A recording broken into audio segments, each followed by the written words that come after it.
Era morto da giorni dentro il suo laboratorio di calzolaio aperto solo da qualche anno in Viale Scalabrini a Bassano. Leonardo Esteban Dotto aveva 58 anni. Il cuore si è fermato mentre stava sistemando la contabilità della giornata. Si era chiuso dentro a chiave per essere più tranquillo, ma quella porta non si è più riaperta, sino a quando il gestore del bar vicino, preoccupato perché non lo vedeva da tempo per il solito caffè, avendo provato a telefonargli senza risposta e avendo notato la chiave inserita nella serratura dall'interno del negozio, non ha deciso di chiamare i soccorsi. Sul posto i carabinieri della caserma di Via Emiliani e i vigili del fuoco che hanno sfondato il vetro del laboratorio. Riverso a terra, dietro quel bancone dove aveva ricevuto tanti clienti, c'era il corpo senza vita di Leonardo Dotto.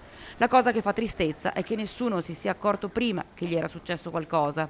Arrivato dall'Argentina a Bassano, aveva deciso di intraprendere la professione di calzolaio dopo un periodo da apprendista, come raccontava ai suoi clienti.